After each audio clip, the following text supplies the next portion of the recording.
Welcome to the SoLoMo Show, a weekly podcast hosted by Corey O'Brien, the social media strategist at Heat and author of thefutureofads.com. And I'm Adam Helway, CEO of the digital marketing agency Secret Sushi Creative. Each episode, we discuss topics, trends, tactics, and tools related to social, local, and mobile marketing and advertising.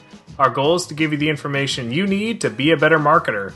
Today is October 16th, 2012, and this is episode number 41. In this episode, we're going to discuss the top 1,000 YouTube channels, why content marketing is more important than ever, Foursquare's Explore feature coming to the web, a review of Tumblr's new photo set app, and more. How you doing, Corey? Doing well. How's it going this week, Adam? It is going. It's like it gets cold and it gets hot and it's going to be like almost in like, I don't know, the high 80s or something like that over the next few days. This is October. It's setting us up for getting colder out here in California. I know everybody on the East Coast goes, yeah, give me a break, that kind of weather. But it's kind of nice, just this last hurrah before the winter sets in. Yeah, it's a little crazy. It's that October San Francisco summer, which I kind of like, but it always falls off quickly after that. So for the folks in parts of the country that aren't experiencing 80-degree late summer days, I'm sure we'll be joining you shortly.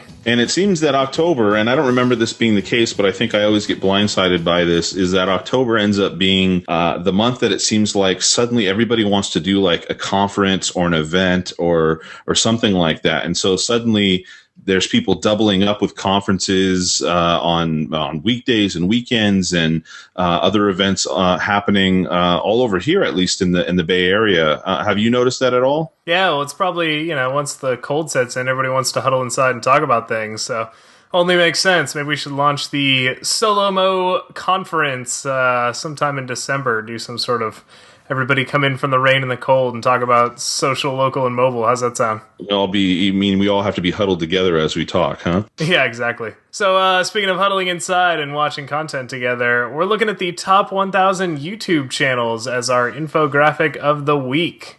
This was an interesting infographic. We'd actually both kind of spotted this and marked it down as something we should share on the show, which I think is always a good sign of something super relevant and actually ties into YouTube, which is something that I've wanted to talk about more for quite a while. I think YouTube's doing a lot of really interesting things with their own funded channels, and we'll actually talk about that a little bit. But Adam, what kind of caught your eye on this infographic about the top 1,000 YouTube channels that made you want to share it with the audience? Well, I think specifically, it has to do with the post in general, where they talk about, looking at these top 1,000 channels. It's revealing an industry taking shape, as they call it.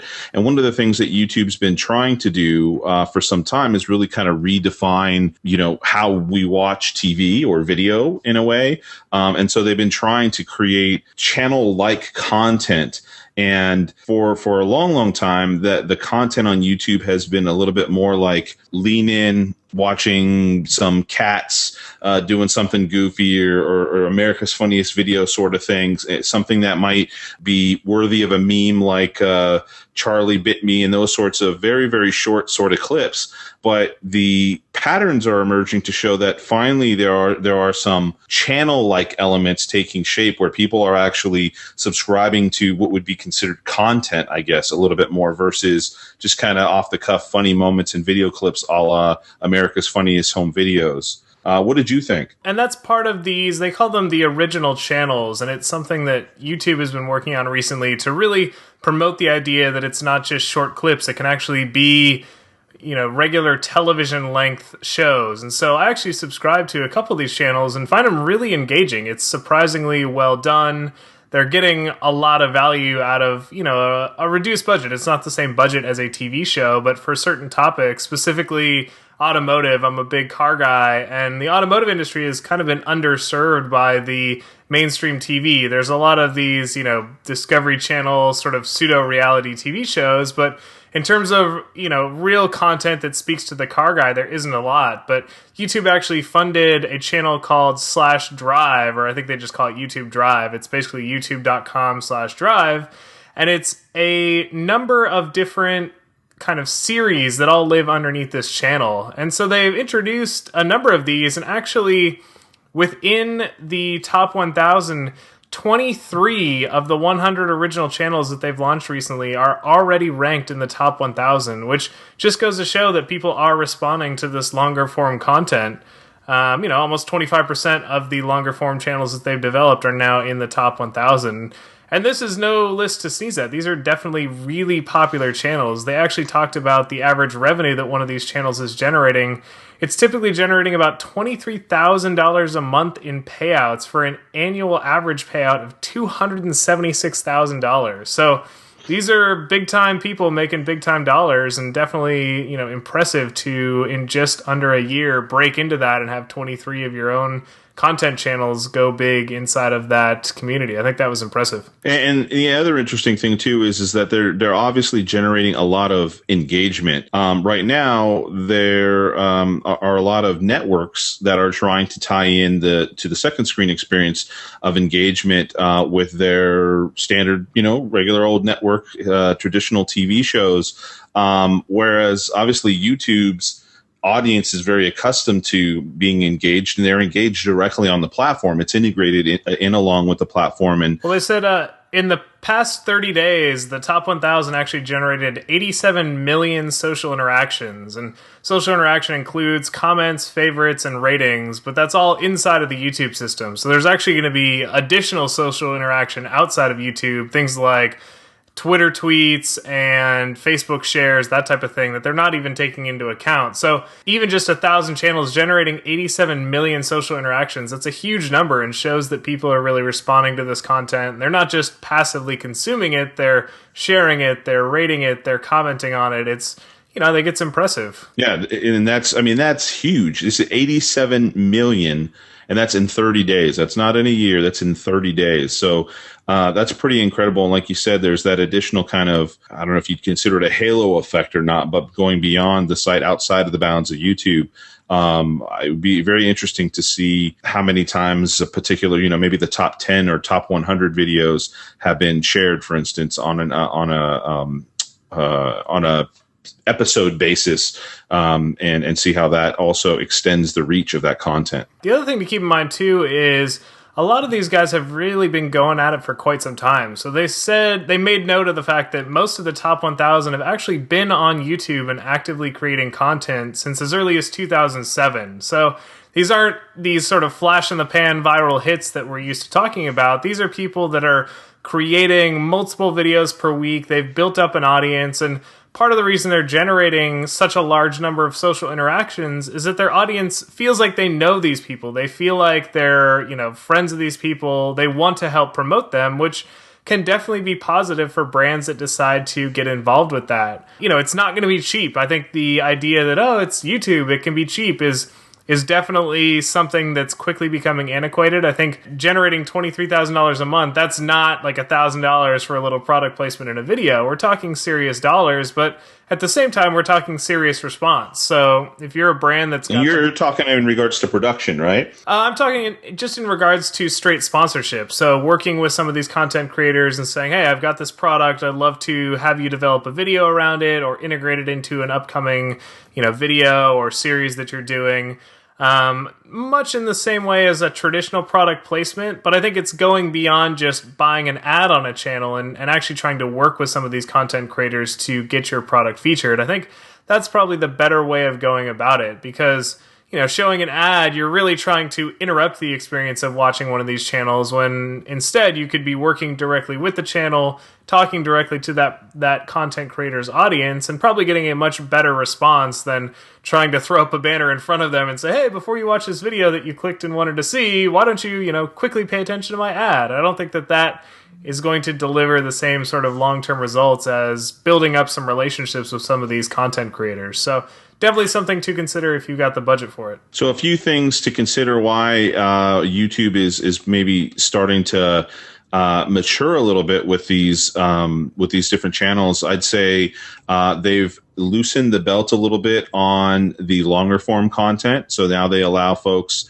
a little lower down on the food chain, folks that may not have been on or had a channel that long on Facebook, to actually upload longer form video, where in the past it was restricted to, I think, something around 10 minutes.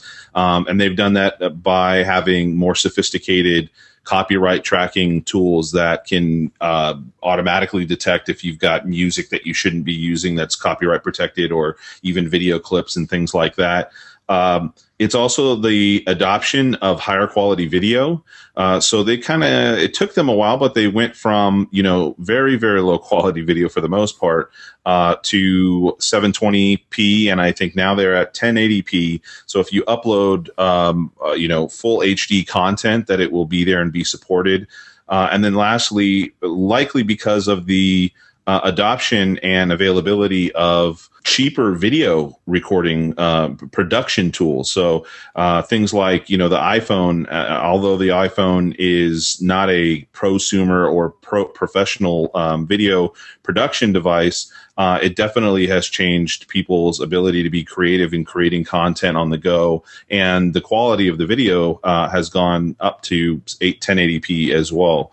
Those are a few of the things I think that have contributed to people feeling that the content on YouTube is, let's say, worthy of being watched in comparison to, maybe jumping on the TV or even going online to something like a Hulu or Netflix from time to time. Yeah, the other thing that's interesting is just the overall amount of social media that these channels are generating, even compared to something that's relatively popular online, but in the mainstream media. So at the very bottom of this, they compared the average of the top 1,000 to the official Breaking Bad TV show. So they basically took the number of all of the top 1,000, they averaged it out, and then they compared that to what Breaking Bad is doing. And for things like Facebook likes, Breaking Bad has 3.5 million Facebook likes, which is a very strong showing. It shows that there's a lot of really passionate fans.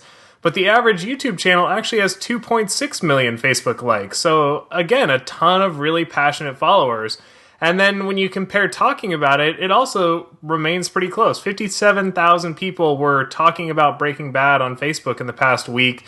45,000, just 12,000 less, were talking about the average YouTube channel. So they're, getting a lot of likes, they're generating a lot of content and a lot of people talking about them.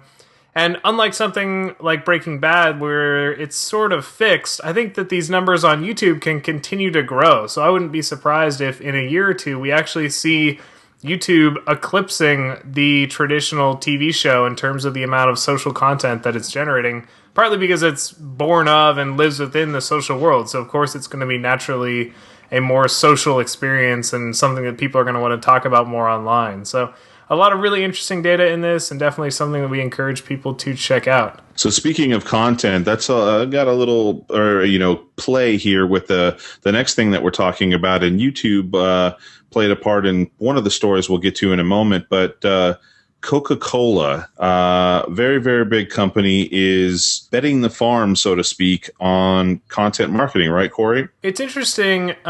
This was a couple of videos that they put out towards the beginning of the year, and a lot of people were talking about them. They got shared. It was really a behind-the-scenes look at Coca-Cola's content marketing strategy.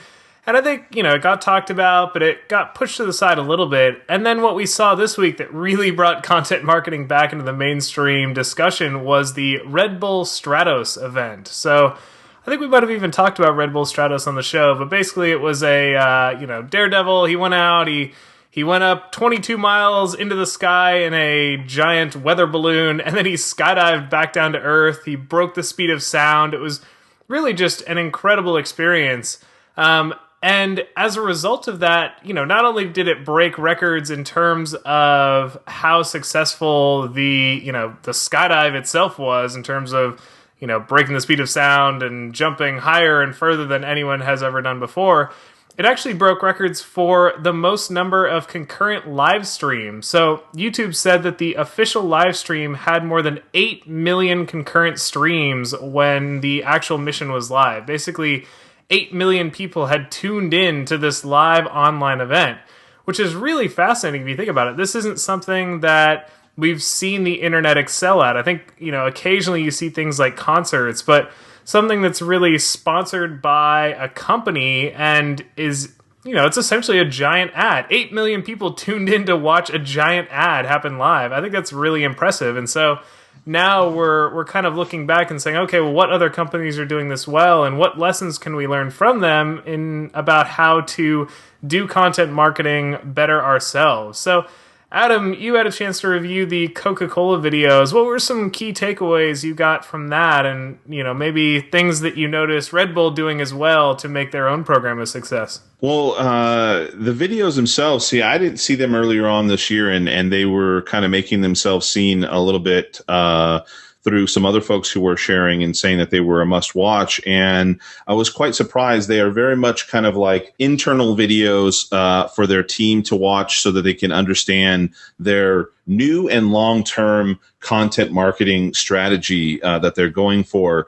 And the thing that stood out to me the most, and why I think everybody really should take a look at it, is the videos explain in deep detail many of these different points that the average company often forgets. They talked about changing from a creative driven strategy to a content driven strategy, which interestingly enough, I almost think is the same thing. When you're creating content, you have to be creative or have a creative mindset in order to create content. But this is going from a creative driven strategy to a content driven strategy. They have a whole section of the video that talks about storytelling, and that they were strongly leaning in the direction of having to tell a good story. They wanted to change that from being what they were calling static storytelling to dynamic storytelling, and that's strongly tied to social discussions and what's happening in all the different social channels that are out there, that lent itself to being more dynamic. So they called it dynamic storytelling, and they even went as far as identifying 4 different methods of storytelling. And I'll let the listeners watch the video to see what they talk about there. They talked a lot about democratizing the contributions to their brand and to their brand story and to the content that's created, letting all ideas kind of have merit and everybody having the ability to contribute in some way. So rather than leaving it only to the brand managers and the marketing directors and maybe even the social media managers alone, everybody becomes part of this concerted effort to create content and be a part of the storytelling effort on behalf of the Coca-Cola brand. So that's interesting, because I think it's one of those things where it's easy to say but hard to do. A lot of brands go out there and they say, oh, ideas can come from anywhere. And then when you look at the process they put in place, there is no process, and ideas die on the vine all the time because people have them and they feel like there's no way to share that idea and no way to work it up the food chain where it might become a reality. So do you have any tips or thoughts on ways companies could actually, really put some weight behind the idea of everyone contributing and ideas coming from anywhere? Ideas coming from anywhere. Is it, online tools, a discussion board, a behind the scenes blog? What could businesses do to really help, even the lower level folks contribute ideas that could become something big? I mean, I think they come from different places, right? It's not only from customers, and it's not only from internal sources. It's certainly when it's internal sources that ideas coming from everywhere means it doesn't mean that's only coming from leadership or management. So internally, it's doing things like making sure. I heard Jennifer Leggio, and I honestly, I forgot which company she moved to recently, but she was recently talking at an event, and how she was saying that she does not let anybody who is in marketing touch the blog. The blog is for teammates and employees and anybody out there in the company who wants to contribute content to it from their own perspective, but is not for marketers to touch and for them to potentially infuse a salesy sort of speak into the content that they have. And I find that as a really good way to go when it comes to, if you really want to allow a less salesy voice, so to speak. I'm trying to think of the right terminology. Salesy sounds really goofy, but if you want to remove the market speak and the market jargon and the marketing sounding voice from the equation, and you want to give people a human perspective on who you are as a brand and a company, then let the humans for your company talk. Let them be involved in what they're talking about and kind of reveal some of what's going on. That's what you might consider internally. Externally, you were talking about a few things like forums and discussion boards and things like that. It's really about communications channels and how maybe you have your own customers blogging and helping tell part of the story, generating user content on behalf, or not on behalf of the brand, but in line with the brand story and the storytelling direction that you're trying to go.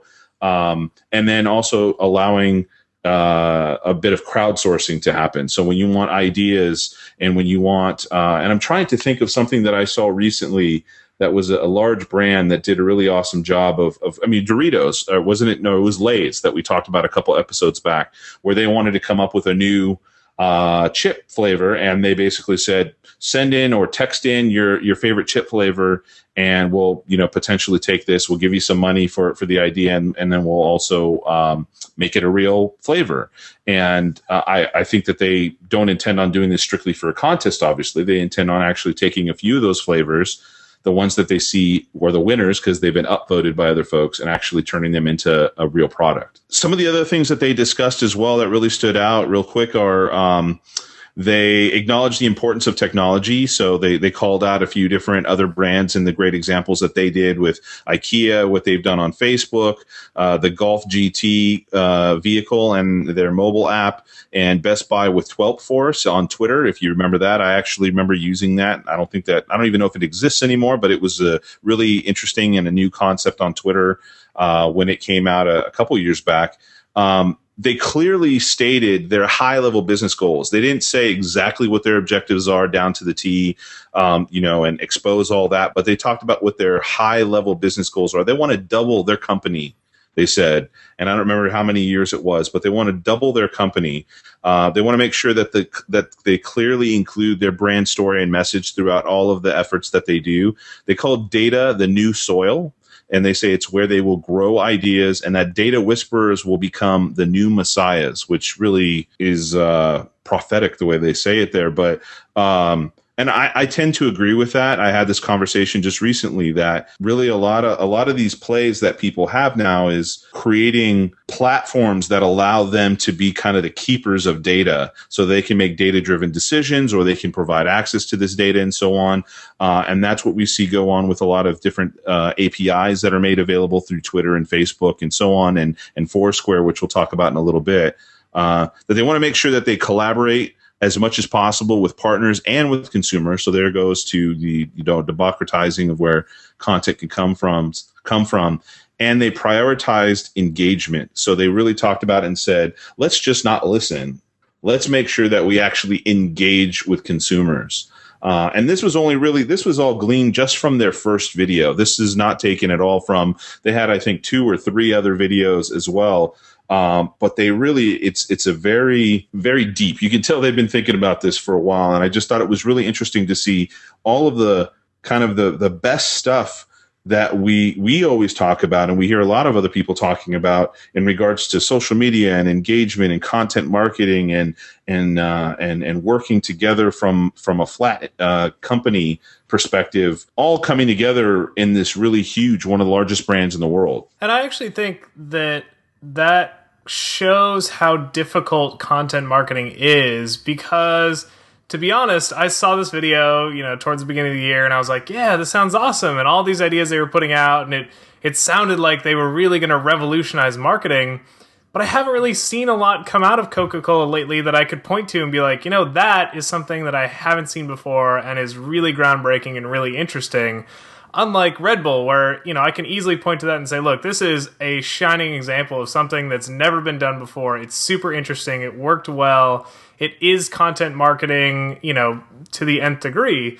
Because I think the challenge is a lot of brands are they're not built around content marketing. They're built around content advertising and content promotion, where somebody else creates the content and then you put an ad on top of it, or you attach your logo to the side of it and say, oh, we're sponsoring this, but you're not really creating content. Content marketing, if you boil it down, really what it's saying is, rather than attaching your brand to someone else's content, you become the creator of that content. So whether it's a live streaming jump from space, or a blog, or a YouTube video series, it's really creating your own content. And in order to do that properly, you have to really rethink the way that you approach things. So as this Red Bull story came out, they were talking with some of the creators and they said, look, we don't think about how is our content marketing going to promote Red Bull. They're almost two separate companies at this point. Red Bull's content creation, it has its own goals. It's really just about creating engaging content. And yes, it has the side benefit of promoting Red Bull, but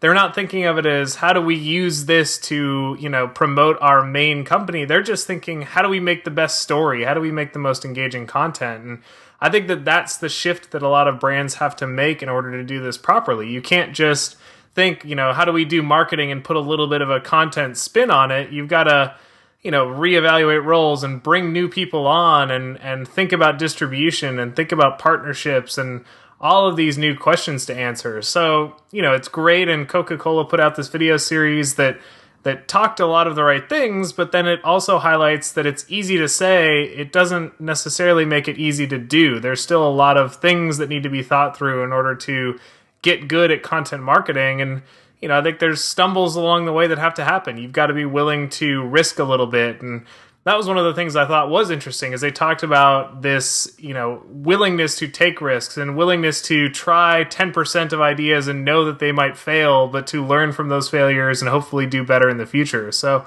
really, it is a challenge, but it's something that a lot of companies are actively experimenting with. We looked at Oreo in the past. I think Oreo is doing some interesting things with creating their own content. So it's doable, but it's not as easy as, just kind of sitting down one day and writing a manifesto and saying, all right, we're now a content marketing company. I think you've got to really put some effort behind it and make it your true focus in order to do it well. So let me ask you, Corey, what do you think that Red Bull did right? I mean, obviously they tossed a ton of money at sponsoring something which was just amazingly, it was the first time. It was something people all around the world were talking about and discussing. How do you think that ties into people's affinity for the Red Bull brand? In terms of what they did right, one, I think they really do well with branding each individual thing. So yes, it's the Red Bull Stratos, but if you look at things Red Bull does, they've got Flugtag, which is this crazy human-powered flight competition, and they've got a a downhill race where you build these little carts and people ride down in costumes and everything. Everything has its own brand and its own logo and its own look and feel. And it's not Speaking of which, just today I ended up getting my Red Bulletin. I don't know if you've seen that, but they actually have what essentially is like almost like an extreme sports kind of very kind of I'm trying to think of the right culture, but a pop culture sort of extreme sports adventure seeking outdoorsy magazine. And I happen to, from Clout, they gave a bunch of people a free subscription. And so now every month I'm getting this magazine, which is essentially Red Bull, but it's a magazine. It's not a big thing filled with ads. Although it has advertisements in it, it's just like any other magazine you might get on music or culture or whatever. But all of it, that content is wrapped around the culture that Red Bull is trying to associate with its brand. Yeah, I think that's a good example. And, I think it all, I guess, boils down to the idea that Red Bull doesn't just apply their brand to an existing thing. They go out and create new things. If you look at the big Red Bull successes, Stratos and Flugtag and some of the ski and snowboard events that they put on, they're really defining their own category. There aren't it's not like there's competing companies out there trying to send people into space. They put themselves out there as willing to take these risks and willing to put money behind projects like this. From what I read, they were actually planning this from back in 2005 was when the idea was first pitched. And so, a lot of companies would say, hey, 2005, we're not going to actually see this come to fruition for another 7 years, that doesn't really fit with our motto. But with Red Bull, sure, we'll fund it, we'll keep an eye on things, and then when it's ready to go, we'll really put a lot of media dollars and a lot of support behind it to make a success. But they're making investments that have long-term payoff. It's not just what can we get done by the end of the quarter? They want to develop things that they're interested in and that align with their audience, even if that is a longer term investment that isn't going to have immediate payoff. So how could a smaller brand, a brand that doesn't have enough money to put somebody at the edge of the Earth's atmosphere, how could they consider doing something which would be deemed real and effective content marketing? Sure. So not everybody's going to be able to send someone in space.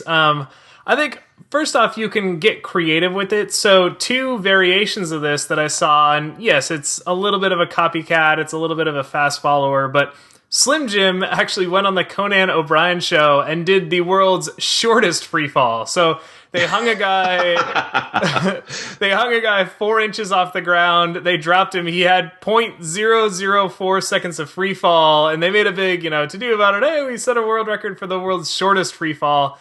That was pretty clever.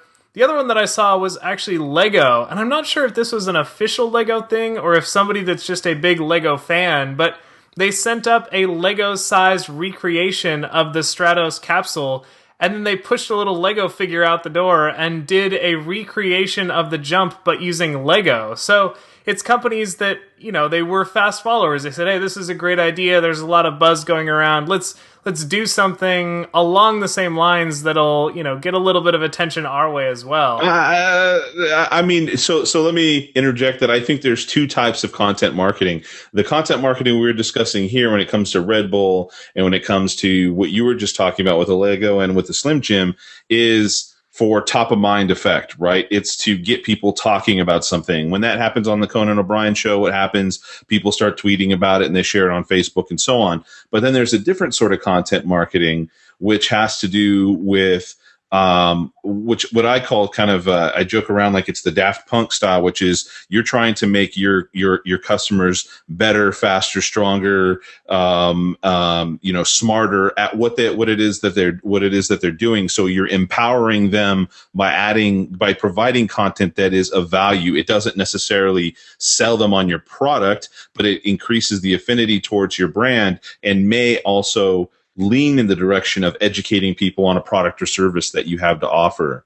So because that's how I look at something like this is I do see it as content marketing, but I see it as a style of content marketing that's more about drawing attention and brand awareness than it is about maybe increase. I mean, I guess it does increase brand affinity if you're somebody who's really proud to drink your Red Bull instead of your Monster drink, and then you see that Red Bull sponsor something like this, it kind of increases your pride in the brand for Red Bull. But do you understand what I'm saying when I see those 2 sides to the coin? Yeah, that's a good point. So to answer your question, I think that a quick shortcut to this would be look at the types of content you're interested in sponsoring and think about ways that instead of sponsoring it, you could just create it yourself. So if you're a mid-sized brand, you're looking at YouTube, we just talked about YouTube, there's a lot of potential there, and you're thinking, hey, maybe I could sponsor this show. It seems to be reaching my audience, it's reaching them with a message that agrees with my brand. Well, why can't you create that message? Why can't you reach that audience? It's certainly possible. Again, it takes a different prioritization. You have to think a little bit about how you'd actually develop that content, but there's no reason that you have to be limited to just sponsoring other content. You could go out, create your own YouTube show, make it episodic, make it something that's ongoing, and, become a content creator. On a smaller scale, looking at something like let's say you're a small business and a restaurant even, you're going to, sponsor the local eating contest. Hey, everybody, first one to finish the pie wins a $50 gift certificate. Instead of sponsoring that, maybe put something on yourself. Take ownership of it. Host it at your own restaurant. Use your own food. Bring people into the restaurant. Bring a DJ. Bring an entertainment band for people to listen to after the fact. Think of ways that you can create engaging content and also ways of repurposing it. So if you're doing an event, maybe, have a host and a small video team and create videos that you could put online that aren't ads. It's just content. It's something that people want to engage with for more than 30 seconds at a time. So I think we should add this to our action item at the end in regards to watching these videos when people have a chance, when the listeners have a chance. Yeah, no need to wait till the end. We could throw a little mention in now. So we're going to include a link to the 2 videos that Adam and I just mentioned in the show notes. You'll be able to view those at SoLoMoShow.com. Check out episode 41. You'll see the link to the 2 videos, and we definitely recommend you check those out. It's about 30 minutes of content. It's pretty impressive how long these things are, but it's engaging. They do it on a whiteboard. It's kind of fun, so definitely check that out. All right, so one of the things you mentioned was Foursquare, Adam, and companies that are using data to do interesting things. And Foursquare, in my mind, just launched what could be one of their more important products. So this is the introduction of Foursquare Explorer to the internet and to logged out users. Foursquare Explorer is something that we've talked a little bit about in the past. I'm a big fan of it. I actually used it to plan a whole vacation and got a lot of value out of it. But previously, the only way to use it was to actually load it up on your phone. You had to be logged into Foursquare to do so. So it was really a feature for Foursquare users. Well, now anybody that visits Foursquare.com can actually use the Explore feature, and they're basically creating their own Yelp or their own Zagat. They're creating something where users can search for things around them that they want to do. They can see ratings, they can see photos, and they can really get a sense for, do I want to do that before they ever step out the door? I think this is super interesting and something that a lot of businesses should be paying even more attention to if you haven't been paying attention to Foursquare already. So, Adam, did you get a chance to check this out? What's your thoughts on Foursquare's Explore feature coming to the web? I think it's great. I mean, I was thinking about how Foursquare came at this from a different angle. Like you were saying, they're going after Zagat and they're going after Yelp. Yelp came at it from the perspective where they built this platform and then invited people to come in and add their data, reviews and those sorts of things. Whereas Foursquare came at it from a mobile perspective and did it with kind of initially setting their bed of content up, their data up using obviously check-ins. And it wasn't really until recently where they really pushed things like star ratings, heart ratings, which are their essentially like their like button on Foursquare, and some of their other features a little bit more to the forefront after they got that bed of data. And so I think people still are associating Foursquare still. This is the problem that Foursquare is going to run into, that they're still associating Foursquare with being the check-in place, with the sort of almost gamification badge-like place. Funny enough, Yelp has actually instituted this, I think, a year and a half ago at least, into their system. But it's also kind of in a way, there's a lot of this meeting in the middle that's happening, and people on the Yelp side are already accustomed to using Yelp on the web and in mobile ways. In mobile platforms, the way that you talked about using it for your vacation, using it to actually plan something out, making decisions off of it. With Foursquare, I think more of the mobile-centric users are used to using Foursquare, but still haven't necessarily. I haven't seen folks using it in the same way that they might use it for Yelp. And this is really what's going to make it. It's going to be what's going to make it have the fighting chance of being a place where people actually depend on for things like ratings and so on. A lot of people now, they're still very much worried about when they own businesses, a brick and mortar place. They're very much worried about what is their rating. How many people have said something about me on Yelp? What is my Yelp listing? But fewer people, that I know of ever are concerned about what they have going on their Foursquare listing, which is a mistake as far as I'm concerned. But it also is because of how their customers seem to be interacting with Yelp versus Foursquare.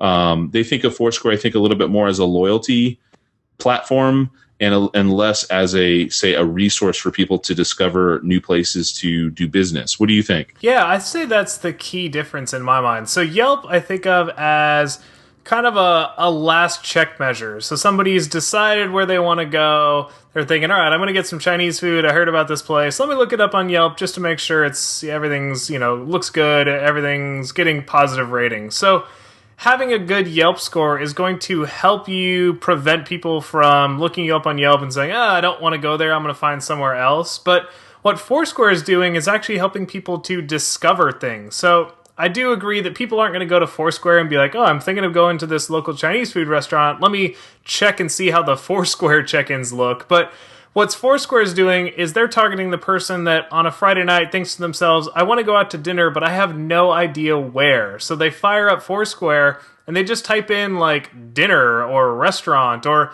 if you're in the mobile app, you don't even have to type anything. You just click explore, and Foursquare is trying to guess at what you're looking to do.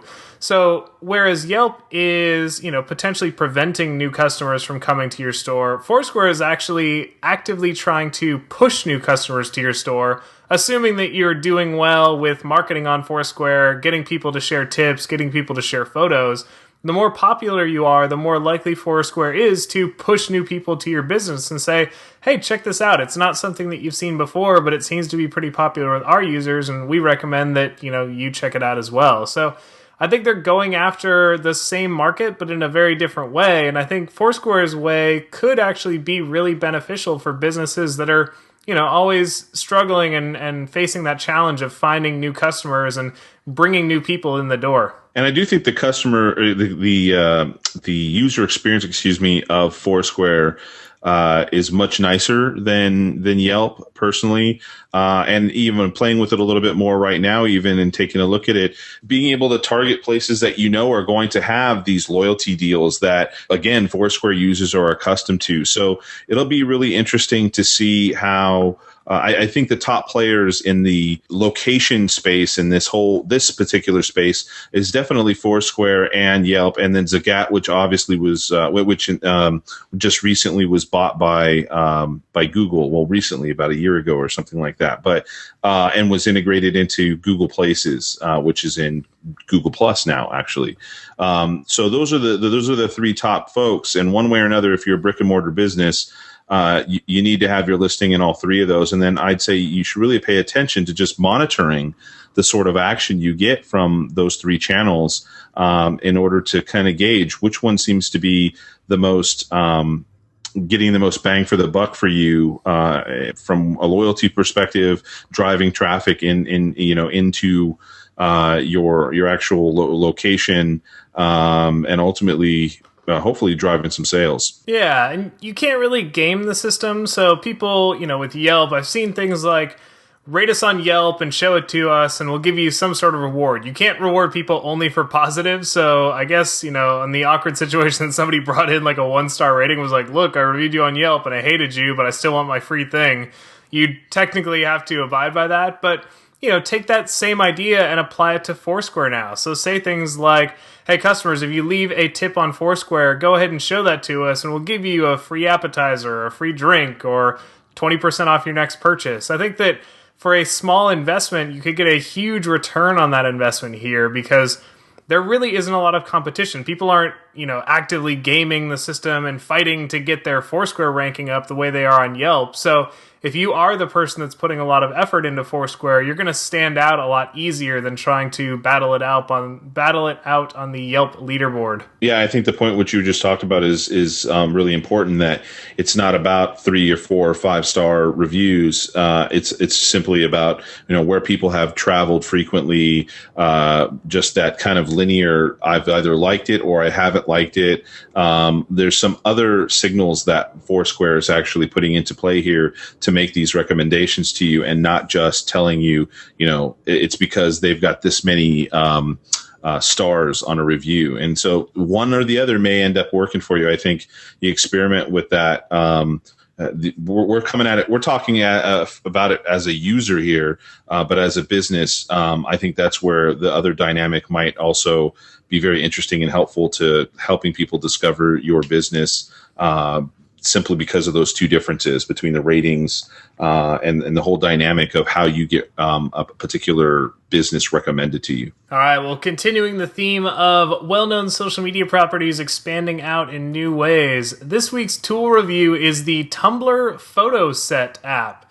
And it's interesting because while it's put out by Tumblr, it's an independent entity. The Photoset app is sort of its own thing, and it's powered by Tumblr. It uses Tumblr's photo layout, but it's not a direct one-to-one Tumblr tool. It's not like you load this thing up and it directly posts right into your Tumblr. Part of, if you've used Tumblr, if you're familiar with it, they do a really good job of creating what they call photo sets. So if you have 5 or 6 images, you can arrange them in different ways. You can kind of feature an image and that one gets a little bigger. It kind of turns it into a diptych. We've seen the diptych app. I think we even talked about that in the past as a way of creating interesting content online. But it's basically creating one image out of multiple images grouped together around a theme. So what Tumblr is doing is creating a mobile app that's designed specifically to create these photo sets. And you can add to a photo set 2 ways. You can either bring in photos from your photo library, or you can use it similar to an Instagram where you can go out and take new photos to add to a photo set. So you add photos to this photo set, you can rearrange them a little bit so you can figure out which ones go where, which ones get a little bigger than the others. They don't have things like filters, so if you want to do filtering to your photos, you have to do that in a third-party application and then save it to your photo roll and then bring it into the photo set. But once you've got the photos in, it's pretty easy to maneuver them around. I was pleasantly surprised. You kind of double tap the image and that makes it active, and then you can drag it around and place it and resize things, and it all works very smoothly. And then when you're all said and done, you actually publish this to the photo set website. So in the same way as Instagram creates its own URL, it's, Instagram.com/ a bunch of gobbledygook. When you publish this, it goes into a photo set gallery. So it's photoset.com/ a bunch of gobbledygook that IDs your specific photo set. From there, you can actually share it into any social media. So you could share a photo set on Twitter, you could share it on Facebook, and then at the very top, of course, you can share it inside of Tumblr. So you can take this from your photo set gallery and import it directly as a Tumblr post and share it on your blog. But it's not just limited to that, which kind of surprised me. And I think they're going for something a little bigger than just a Tumblr tool here. They're really trying to create a new way of sharing images. And, in the same way that when Instagram kind of revolutionized the way that we think of mobile photo sharing with a single image that has a filter on it, I think Tumblr's doing something interesting, and if it takes off, I can see the idea of these photo sets or collections of images around a specific topic becoming something that people really get engaged with and really try to find interesting ways of getting artistic with it. So a couple of their samples are, they've got 5 images and it's just people's eyes with different types of glasses on, and so that kind of looks cool together. Or they were at a concert and it's everybody having a good time. You got a picture of the stage and a picture of people dancing and a picture of, some crushed cans on the ground, and you take these all together and it creates a feeling that a single photo can't necessarily create. So the idea of a photo set, really interesting. The app itself, really smooth and seamless and easy to use. It's powered by Tumblr, so it's going to be around, it's going to work. It's not like the website's going to go down and suddenly all your photo sets are gone. So I think this is cool. I would definitely check it out. If you're a brand, I think there's some opportunity here to create some fun photo sets, especially if you're already doing a Tumblr blog style thing where you're sharing and creating a lot of images. So I like Photoset. I encourage people to check it out, and I think it's something interesting that could potentially start a trend in the mobile photo sharing world. I think I didn't think that that Instagram was going to do as well as it did, and so I won't discount something like this, especially with the backing of a network like Tumblr, because even if the content doesn't end up getting redistributed, Photoset.com being on that, it's not going to get much. I don't think it'll get much ground, so to speak, unless, again, it does take off like Instagram, where, it does have web pages for destination for each of the photos. But being that you can rebroadcast this content, you can syndicate this content to something like a Tumblr, and it's so tightly integrated. I mean, Tumblr has an enormous user base and enormous kind of pass-on factor. A lot of stuff on there can be very, very viral. So I could see how this, with the right sort of lineage, so to speak, being from the Tumblr team, could be very successful in the long run. All right, Adam, you know what time it is. Don't.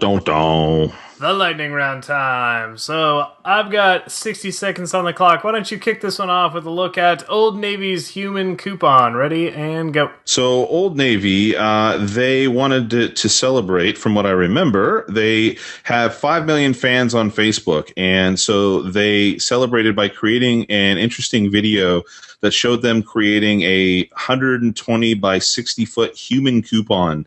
And so when you watch the video, you actually see them. There's somebody, like on a stand or something like that above the crowd, screaming out the different pieces and parts to come together. And so they've got the border that comes out, and the barcode that comes out, and the slogan, and the logo, and everything. And then it essentially turns into this big, I think it was something like 30% off coupon for all, or something like. There he goes. Yeah. So every fan gets 30% off their entire purchase from a specific, week or something like that here in October.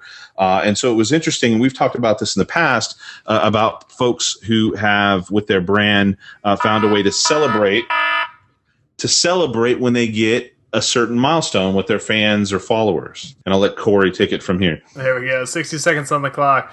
So Adam's correct. Continue to celebrate social media milestones. I think that's important. The 5 million Facebook fan milestone is good. But I think you've got to do it in a clever way. I think the days of just posting a little image and saying, hey, we got 5 million fans, I think that's kind of past. And you've got to follow in Old Navy's footsteps here and find a clever way of saying thanks, find a clever way of giving back, because, you're really contributing back to this fan base that has contributed a lot to you. They're signing in, they're tuning into your message, they're willing to listen to you. So you've got to put something out there that's worthy of them continuing to listen to. I think that the human coupon idea, it's almost an example of content marketing. So it would have been easy for them to put out a photo of this human coupon, but instead they created a video. It tells a story, it shows a little bit of the backstory, and it really creates something that people are more likely to engage in. So I like what Old Navy did here. I think it was a very smart idea and an interesting way of turning a coupon into a whole lot more. All right, Adam. I feel kind of like the debates here tonight where the timer goes off, but we continue to talk a little bit afterwards. You got to get that last point in. You got to get the last little dig. Who needs a moderator? Keep talking. Keep talking.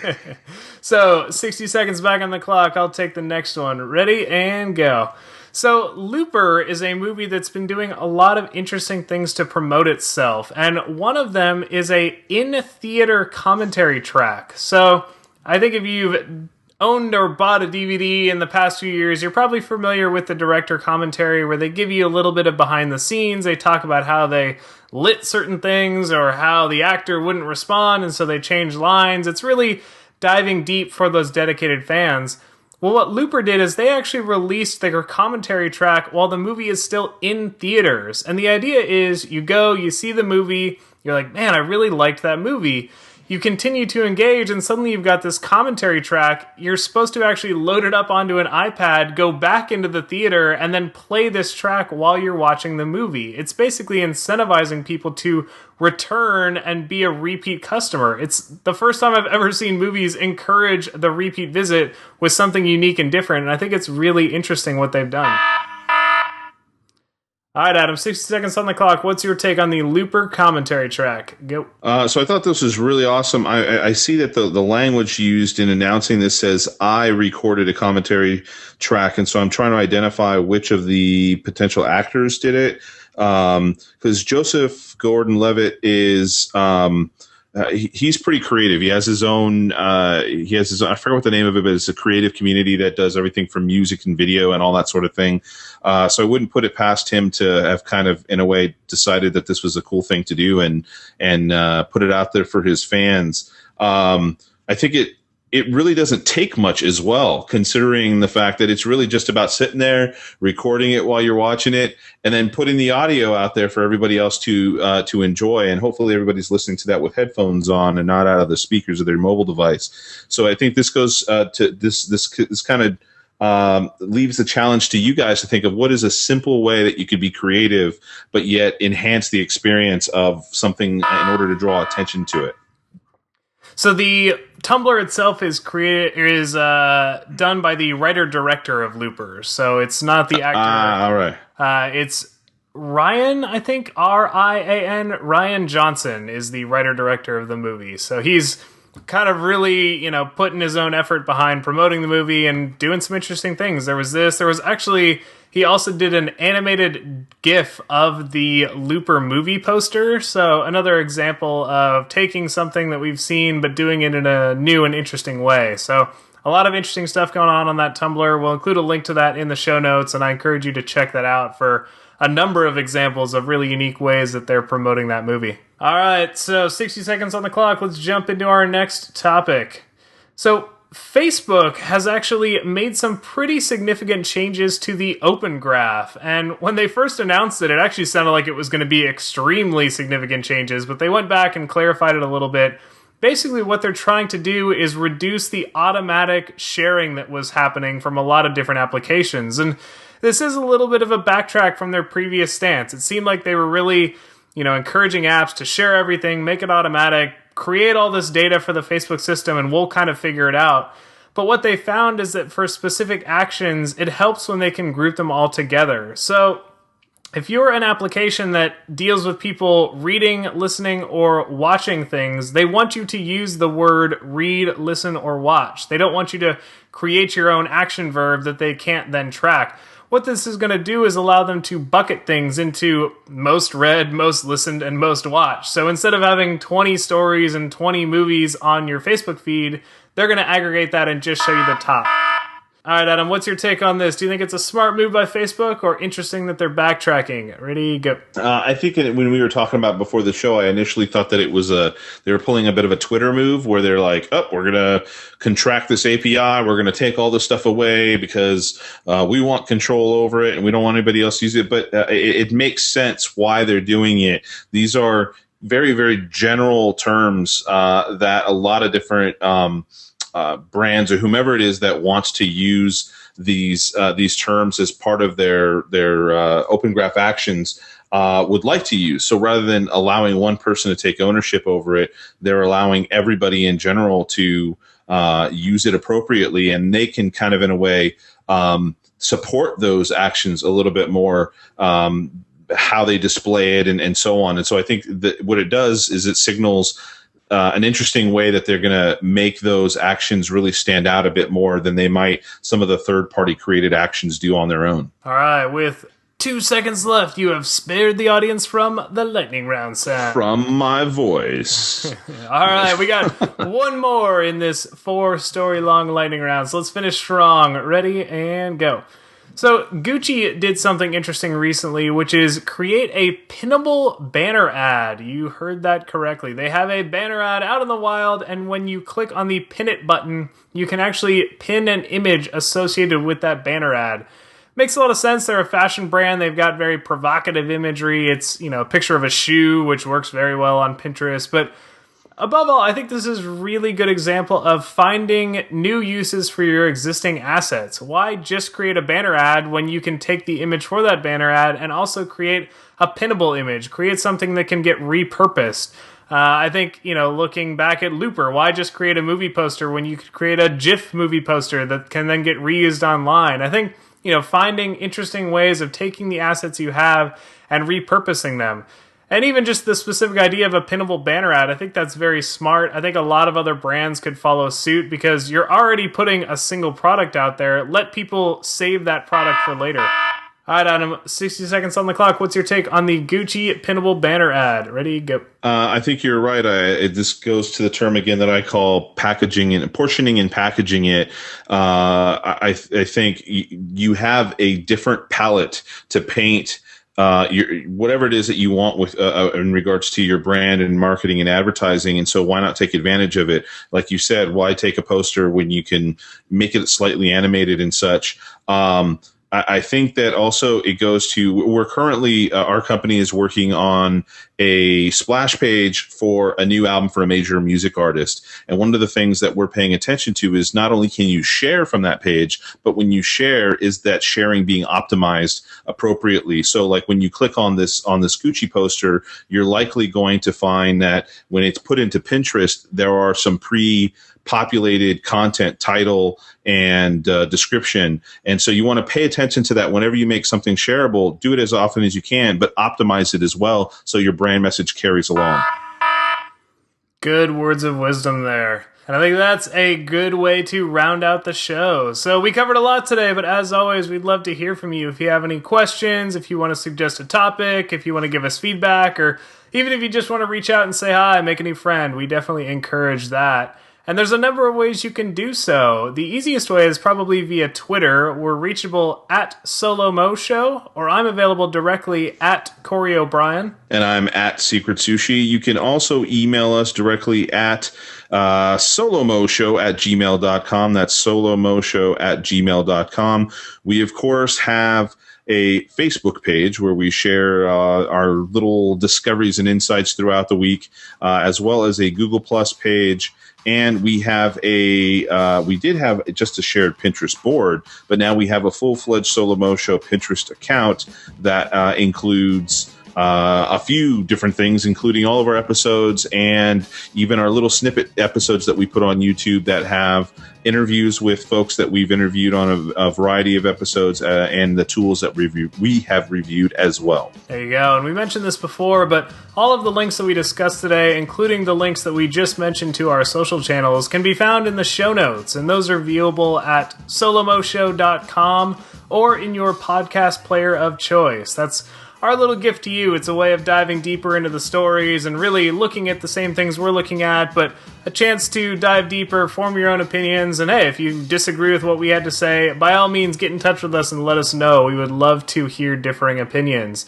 So if that's our gift for you, the gift that we would ask in return is a rating inside of iTunes. A iTunes rating helps us tremendously in terms of growing the audience, helping new people discover the show, appearing in things like the iOS podcast app, all good things, and it's relatively easy to do. So if you go to solomoshow.com/review, there's actually a walkthrough guide that we put together for how to rate and review the show inside of iTunes.